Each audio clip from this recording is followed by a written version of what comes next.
being with us tonight on December 20th, 2012, on the eve of what people are saying is the end of the world. We're here to bring you some political news, which should be good, hopefully. I'm Joe Hoagland, and I'm with Brandon Kelly. We're actually in two separate cities tonight, so it's over phone, so it might not be the best quality that we can offer. But a week ago today, there were some tragic events, and Brandon, what do you want to say about Sandy Hook and all that happened there? Well, it was clearly a tragic moment, another act of evil that we've seen in the world. There's not a whole lot we can say except that we need to be praying for the families, and there's been so many people now that have come out and are trying to answer the big question of why. I actually wrote an article on my website about it, and it's just sometimes it's troublesome when we do try to answer the question of why these things happen. It's so complicated, but we tend to want to make it very simple. Clearly the guy had some mental health issues that's been confirmed through the research that the media has done. Now, whether that has a huge part to play in the act of evil that he had, we don't know. But it's actually on the table. It's obviously there, and we have to account for it. So, Joe, I guess, what do you see? I guess we see that the response from the White House and from a lot of politicians is to increase gun control. But is that really getting to the root of the problem? Because I don't think it is.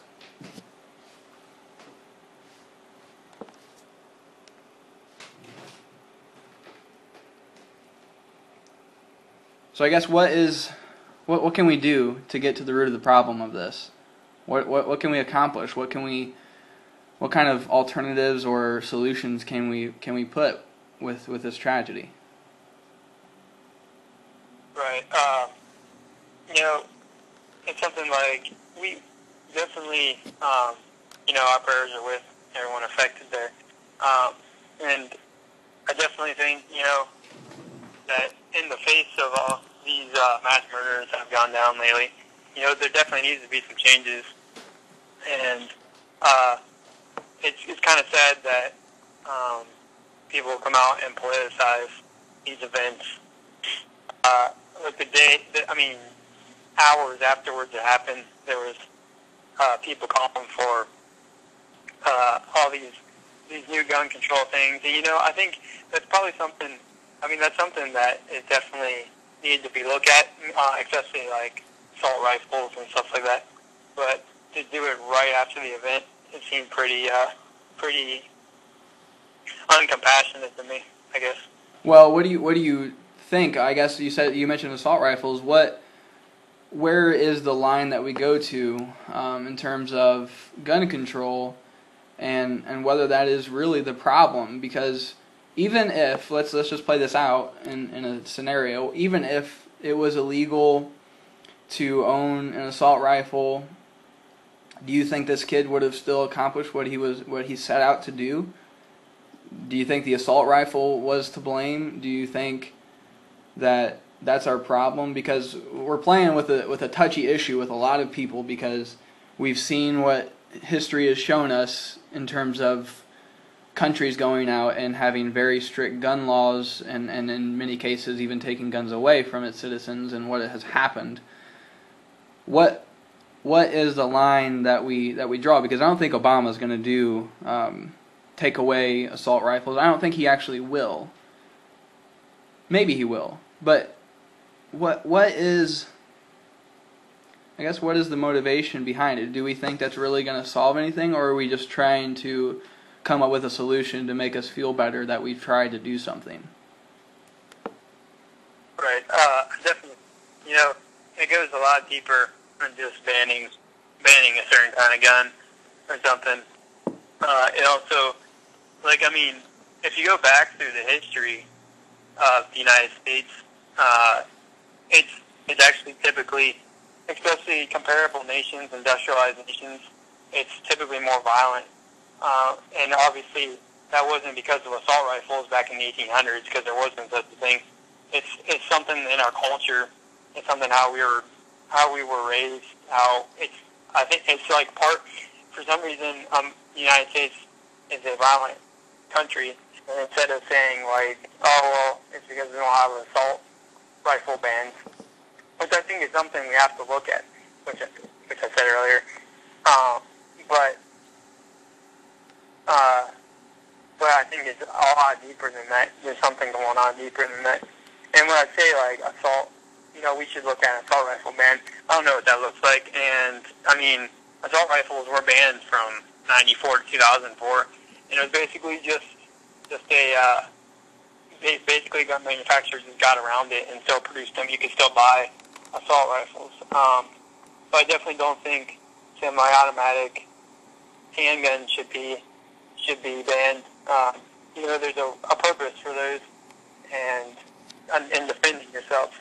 Whereas an assault rifle, I don't know. Like, I think you can defend yourself perfectly fine with a semi-automatic handgun.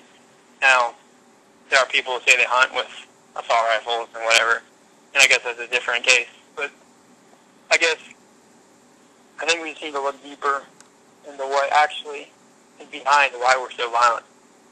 Yeah, but again, this isn't the common person's, I guess, action. It's not something that everybody is doing. It'd be different if there were all kinds of people going out and doing acts of violence. It's a small amount of people that are committing this violence. I mean, what would you say to someone proposing that instead of doing a stricter gun law, I think we could make it stricter. Background checks in terms of who's getting these guns in stores and things like that. But what would you say about increasing the security in schools and public places? Because I grew up in a place, I went to a school that did have armed police officers in there, especially during times at lunch and in the mornings, and where there's high amounts of traffic throughout the halls and stuff. We did have police officers. I don't know how many schools do or don't, but Sandy Hook was in a place where it was a no gun area. So what would we say? I guess what would you say about, instead of doing banning assault rifles and things like that, but increasing the amount of security that we put in our schools? Right. Yeah, I definitely think schools should have an armed guard. Well, even I wouldn't even take it as far as like letting teachers conceal carry or something like that. So I just think some deaths might have been able to be prevented if those staff members were able to conceal carry. And like if you have an elementary school that is unarmed like that, I mean, it's a completely defenseless situation, and we saw that play out last week. And instead of saying that it shouldn't happen like this, it shouldn't have gotten to this point, I think what we should be saying is how can we prevent it, because it is at this point. Or are we just going to let people walk into our schools and slaughter our children? I mean, I think we definitely should be looking into arming people, even in elementary schools, because, school shootings were usually, historically they've been at high schools in situations like that, so I don't know if anybody's ever thought of arming elementary schools. Yeah, I mean, I don't blame any elementary school for not having armed guards, because it's not something that has happened. That's not something that people expect. But now that it has, I think we need to be proactive instead of reactive in terms of what we're going to do. And why I just don't get it for people who say that, we just need to ban guns. We just need to confiscate everybody's guns. That's not going to solve the problem, people. I mean, seriously, let's think about that. How many people have cocaine in their houses? How many people have meth in their households? All these things are illegal, and yet people still find a way to have them. And then if you take guns out of the common citizen, the people who still have them because they've broken the law-abiding citizen is going to be at risk. And people like little kids in elementary schools are going to be suffering the consequences because there is always going to be a set of people that are going to be able to get their hands on whatever is illegal. So we can't just chalk this up to let's just take everybody's guns, because there will always be a group of people that will find a way around it and still have it. I just don't think that is going to be. It may sound good, but we're taking away the human factor of it in reality. Right. Well, the White House's response to this, there's been a committee assembled, and Joe Biden, the vice president, is going to oversee this.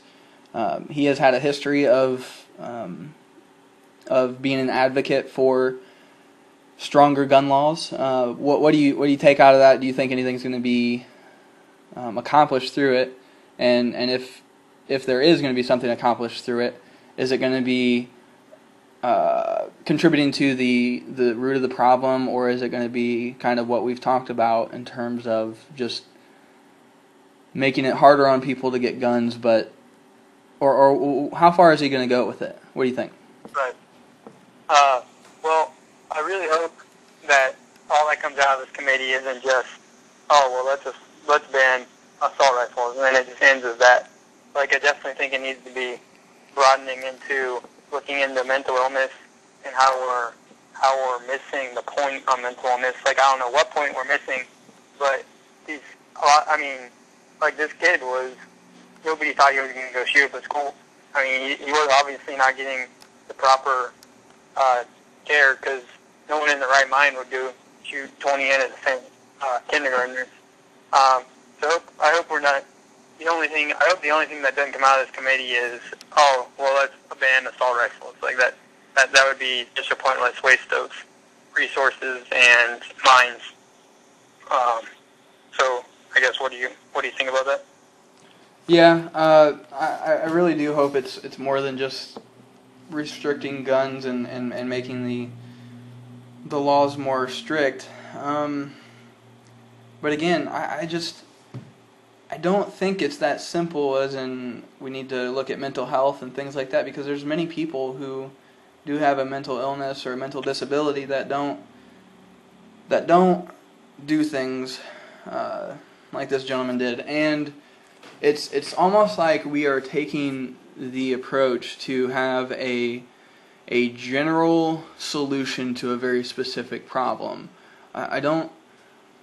It's just so complicated, and it seems that, to me, the answer is added security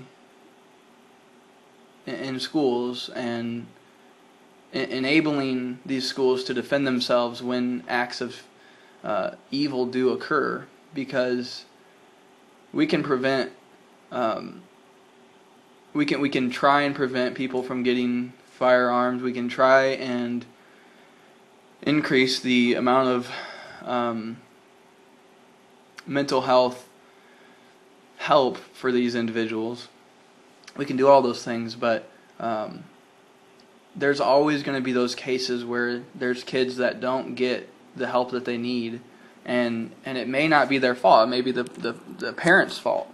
I just think those are always going to be cases where we can do all the things, we can provide all the tools to prevent these things, but I think it comes down to enabling the schools to have better security and the ability to defend themselves when these things happen. I think that's the ultimate, I guess, fix for it. It's not in any way perfect, but it's something. Yeah. I guess I would just like to go, I'd like to go deeper than that. I think, if you look at the data, the United States is such, for for a civilized, quote unquote, country. It's got such a violent rate, and like I just want to know what we're doing wrong. Like I mean, I don't think that mass murders should be. It's like out of the 20 deadliest killings in the past 50 years, I think all of them are from the United States, and the next biggest country, and the next country with the most is Norway with 2. And it's like, I mean, obviously the United States is a huge country. Only India and China are bigger. And but I just if you look at the rate of the violence, the United States has got a big rate of violence, and I just think there's something we need to change deeper than just on the surface. Yeah, I agree. I've never heard that the United States is the most violent country. That's interesting. I've never heard that. I mean, clearly we've had a problem historically with gangs and a lot of violence driven by race and things like that. Yeah, I mean it's definitely deeper than what the surface shows us. I tend to think that it does have a problem with our society philosophically, with the rise of people having the humanistic outlook on life that it doesn't really matter what we do in this life. There's no standard of morality other than what the society sets, and I think that may play a part too. But even with this act, I don't know if that the kid was actually really thinking in that way. I mean, it could have been so many things that are going through his mind when he's making the decisions, and to him, it's rational. It makes sense. It's his way of dealing with it. I mean, I'm sure that was it. He had to justify it in some way. Everybody has a set of, morality or whatever. I mean, I don't know for him because I'm not him, and that's the unfortunate thing. We will never know exactly why he did what he did. We can just speculate. And we could speculate all day and still not have, the answers to really be able to get a perfect solution. But I saw that the NRA is actually going to hold a press conference. I believe, is it tomorrow? Is that right? Yeah, I think so. Tomorrow in the morning, they're saying that they want to make meaningful contributions to combat gun violence. I think it's a really good move on their part of getting themselves in the public conversation with dealing with this, because I think it's so easy for the media to portray them as the enemy in terms of these things instead of a helpful organization. So what do you take from that? What do you expect tomorrow in terms of their press conference? Well, I hope they come out and try to make a difference, because the NRA is so influential, and it influences a lot of politicians in how they vote. Because the NRA can ruin your political career in a lot of areas. Where I'm from, Lancaster, Ohio, you have to be NRA endorsed to win anything around here. So, a lot of congressmen are probably afraid to do anything regarding guns. So I hope the NRA steps in and does something to use their influence to do good. I guess. What do you think the media's response is going to be from them holding a press conference and saying that they're gonna want to help with this? Do you see them trying to still demonize them, or do you see them actually looking at it for what it may be, and saying that it actually may be a wise decision to have them in the conversation? What was the end of that again? I missed it. What do you think the media's response is going to be for the press conference for the NRA after they hold it? What do you think the media's response is going to be?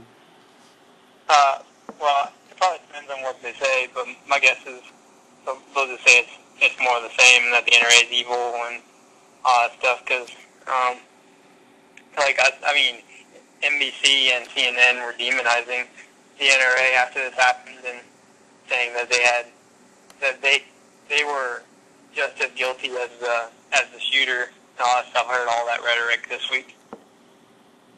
Yeah. What do you think about the assertion that the committee or commission or whatever that our president is assembling is just a way to really avoid taking any action on it and just to kind of kick the can down the road? What do you think about that? I think that's really intriguing. The Biden committee, is that what you're talking about? Yeah. Yeah, I think that's what will happen. I don't think anything will come out of it, and unless they say, hey, we want an assault rifles ban, that's all that will come out of it, in my opinion. And it's just something they'll put off like every other thing that anything politically challenging other than healthcare. The Obama administration has just put off. So does that mean they haven't tackled immigration? They haven't tackled Social Security reform? The only thing, just that Obamacare, that's the only politically challenging thing that Obama's accomplished, if you can call it an accomplishment.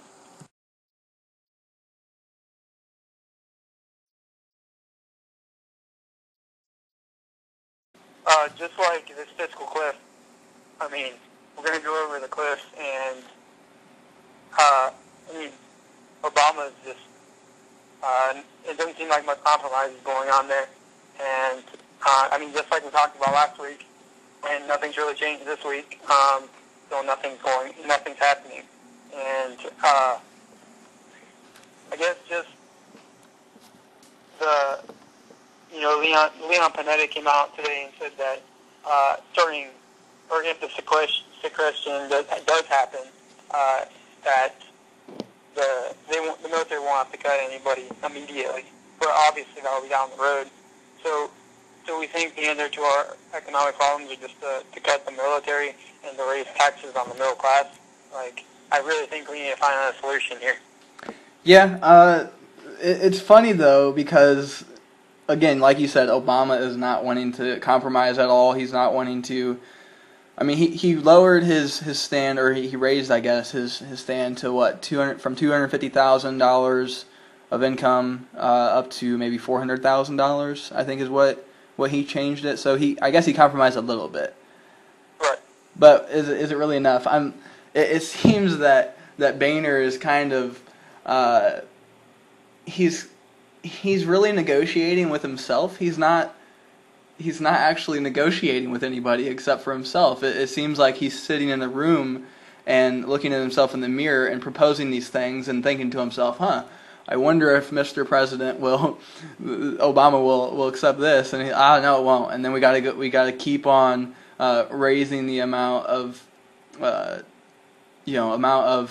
tax hikes that we're gonna accept. And then I've seen Democrats and Republicans both who are advocates for reaching this compromise, which most people are, but I've heard some of them saying that,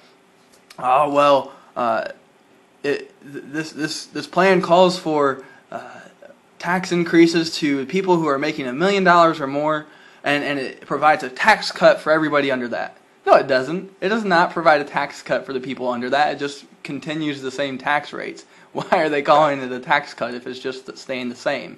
It's just funny to me, and it doesn't seem like the Republicans are really doing a very good job with this. I mean, I understand we have to compromise to get a job done, to get a deal done, but why is it so one-sided with the compromising? I mean, you have to understand that the House has the power in this situation to where the legislation is going to have to come from them first. Why all the compromise on one end and none on the other? Right. Boehner said the latest I heard is that they're passing what he calls Plan B. They're going to pass that through the House tonight. I don't know what that looks like, but Harry Reid basically said that won't even have a platform in the Senate. Yeah. So I mean, I guess the Republicans came and compromised, which I'm sure isn't even popular in that caucus of Congress. That they probably just got enough votes to do that, and actually, it's not even determined if they did yet. But just sitting there not even looking at it, I mean, that's our problem here. There's just such a sense of no compromise, and it's sad because all these people aren't affected by these taxes going up, at least not in the sense that all of the people they represent, the middle class people, that are going to be hurt by this. Yeah, it's essentially the plan that Boehner and the House are going to propose is essentially the same plan that Pelosi was calling for when she proposed the plan. It's the same exact thing. So that's saying a lot. And she was even on. She was talking to somebody on a program saying, this is really a victory for the president because the Republicans have conceded that we have to raise taxes, and I think it's true. And I think this is kind of going in to this idea that the Republican Party is really struggling with their identity. I don't think that they have a true identity, and I think when people look at not only just this instance, but what we have on the table going forward after they figure out if they're going to do a job or get a deal done for the fiscal cliff, we have all kinds of other things like the debt ceiling that if we continue just conceding power to the Democratic Party and the Senate and the White House, that the Republican Party is losing their identity, and it's not going to play. I don't think it's going to be a very good thing going forward. I mean, for all the flack that the Democratic Party gets from conservatives, there is one thing that the Democratic Party does do well, and they stick to their identity. They are who they are. Everybody knows that they're for big government. They're for dependence on the government. That's what they have set out to do, and they are doing it. Whether we give them a lot of flack or not for their policies, they do something that the Republican Party is refusing to do, and that's sticking to their identity, sticking to who they are. And I think that says a lot because the low information voter is going to know what the Democratic Party is, or at least they're going to have their ideas. But I think when a lot of people look at the Republican Party today, they don't know what they're looking at. It's not clear. Right. Yeah. When you look at the Republican Party, are you voting for the compassionate conservative like George Bush, like the mini Democrat, or are you voting for a Tea Party guy? There's a huge difference between those two factions of what's going on there, and so which way are they going to go? I guess is the big question. And when you look at the Democrat Party, there is no divide like that. There's nothing like the Tea Party in the Democrat Party. So yeah, I mean, it almost seems like a party divided is a party defeated kind of thing, because the Republican Party is very divided, and you have people that are moderates, and then you have people that are really hardcore conservatives, and they just don't see eye to eye on things, even though they're part of the same party. And I think that's problematic, and we need to figure out what the identity is going to be and stick to it. And then if people don't agree with it, then there needs to be some changes, because I don't see it going well in the future if we just continue to just allow us to continue being divided. There's some people that are saying, you know what, let's just give the Democrats what they want. Let's allow them to to do whatever they want, go over the fiscal cliff, which many people are saying that that's what they want to do. There's even some Democrats that are coming out and saying that is what we want to do, and have everybody's taxes go up. And there are people saying that Obama secretly, he won't admit this, but that's what he wants to happen. And I don't know if I would oppose those people a whole lot, just because of the amount of non-urgency that he's showing, even a word, to get a job done. He's not showing the urgency that he needs to have for this to actually come about in terms of a positive way. Right. Yeah. Definitely that would be a win for the Democrats and President Obama if the Republicans just gave in to exactly what they wanted. and let them get away with not compromising. Yeah, definitely think that. Yeah, I also want to talk about there's this idea that with coming to a deal and raising taxes on people who, whether it be over $250,000 or who make over $1 million or whatever, raising taxes on the rich, I think people think that that's going to have a positive effect on not only the economy but also for the middle class. And I don't understand why that is, because what's really going to happen when tax hikes go up for the rich, those are the middle class's bosses. Those people are going to be taking a hit on their income, their revenue, their profits, because they have to pay more in taxes. That's not going to be good for the middle class, because more and more jobs are going to be lost, more and more layoffs are going to be done, and there's going to be less companies who are willing to take that risk of hiring someone when they know that, man, I've got this added expense that I'm not only am I paying this amount in taxes, but I'm also paying this. Because it's not just a matter of one certain kind of tax that's going to be going up. I mean, you have like 4-point-something% just off of Obamacare that companies are going to have to account for, and so it's not a simple let's just have them pay their fair share. And I have a problem with that idea that just us raising the rate on the rich is actually having them pay their fair share. No, it's not. If there was a fair share that everybody paid, they would pay the same percentage of their income as everyone else. So not only is it not fair, I guess, per se, but it's not going to be just this happy-go-lucky solution to our job problem, because that's what I think the big problem is our jobs, our lack of growth in the GDP, our lack of companies that are willing to hire people. That's where the middle class is struggling right now. It's the underemployed, it's the unemployed, it's the people who are just settling for a job that they're much more qualified for something else, but they're just settling for it because that's all they can find. Yeah, that's I guess. Yeah, I do have a problem with the argument that the solution to all our economic problems is just to raise taxes on people and even the rich. But I do, when I look at our economy now and the fiscal cliff, I don't have a problem with us determining a level of people whose taxes could possibly go up.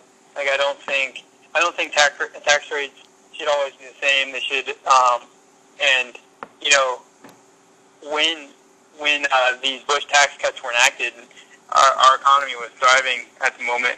And I guess, I don't know if you want to look at it, you should cut taxes in times when your economy is good, or you should raise taxes when your economy is bad. I don't know about all that, but I wouldn't have a philosophical problem with coming to a compromise of raising taxes on people making $1 million more a year or something like that, just to avoid the fiscal cliff. Yeah. However, it seems that we're focusing so much of our time and energy on tax revenue when it's only a piece of the problem. It's only a piece of the pie.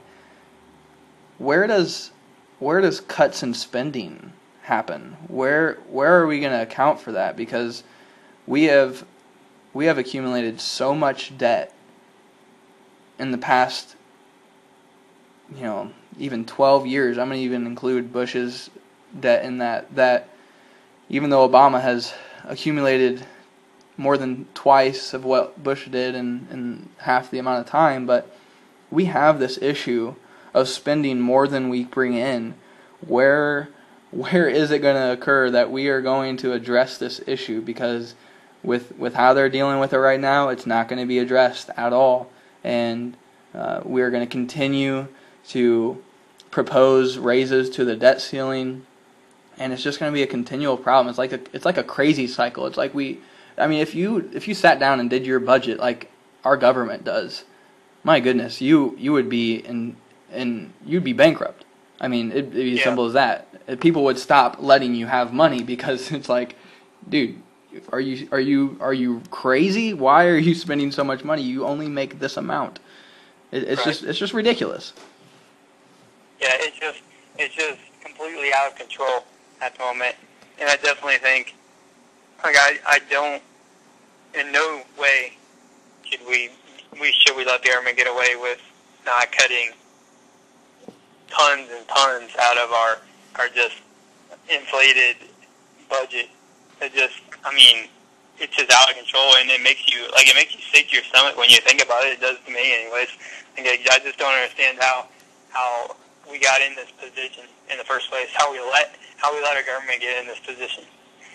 Yeah, I mean, imagine you work at a company and you're in charge of the budget and the finances. You're the CFO, let's say that, and you come to find out that within a year you have just drove your company into the ground in terms of debt. Would you have your job anymore? No, you would not. And it's just amazing to me that we just continue putting these same people in that are for big government, big spending, high taxes, and expect that it's going to work when it hasn't worked. And this isn't even just a Democratic problem. It's a Republican Party problem. It's all of Washington. That's where the problem is. It's just this way that we do things. We have the ability to print money, so it's not like it's a huge thought to us or something. I don't know how they think this way, but my goodness, we are in so much debt, and it's just getting out of control. Yep. Yeah, definitely. So I guess moving on from this, the whole State Department report, the committee that looked into that basically destroyed the State Department and said they're at fault for not sending more protection to the embassy in Benghazi, which was pretty obvious. If you looked at the situation, it was obvious that our State Department failed in protecting our ambassador and his security detail. And it ended up one of the people implicated in the report has resigned, and the three others have been put on administrative leave.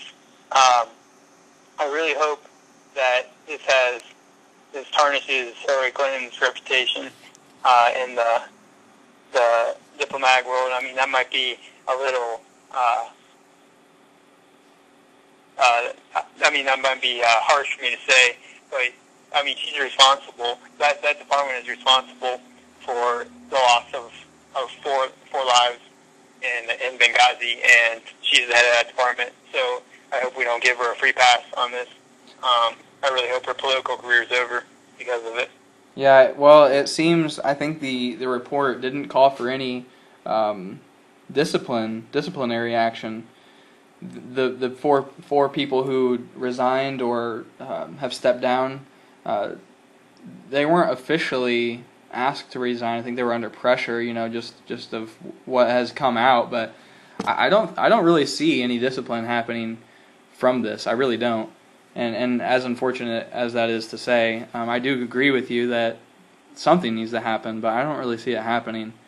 I think as we dig deeper into this, it's going to come out that a lot of people were right, even not only on the fact that the State Department knew about all of the requests of security and they knew what was happening. They knew that there wasn't any protesting going on beforehand, but I think we're going to find out that given all that, there was attempt at a cover-up, and it's just amazing to me that we haven't seen this in more of the coverage than we have, because it's serious stuff, and it's some of these things the government tries to keep from the public for our own good or alleged own good, but this just seems like something that to claim it was a YouTube video is just really ridiculous to me. How do we take what we have found out to be true, even after we already knew that it was the case? How do we take this and look at the rest of the situation that happened with Benghazi? Do we just write it off, or what do we do with that? Yeah, I hope it calls for sweeping changes. I hope John Kerry's up to the task of completely changing what's going on there. I mean, how incompetent do you have to be to get 10? They sent 10 classified documents from Benghazi to say they needed more security there because of Islamic uprising, and they're just ignored. Like, I mean, how incompetent do you have to be? How stupid do you have to be to let that just fall through the cracks? So I really hope John Kerry can change that around. I don't have much confidence in that, but we'll see. We will see. We will definitely see. Oh, man. All right, well, that concludes our second episode of the JB Radio Show. We're glad that you have joined us. Check us out on Facebook. You can find our JB Radio Show page, like it. The website is facebook.com/pages/JB-radio. So go ahead and come to our website, like us, and just let us know if you have any ideas and things that you want to talk about. We would be glad to take that into account. So with that, we are Brandon Kelly and Joe Hoagland, and we are signing off. Have a great week.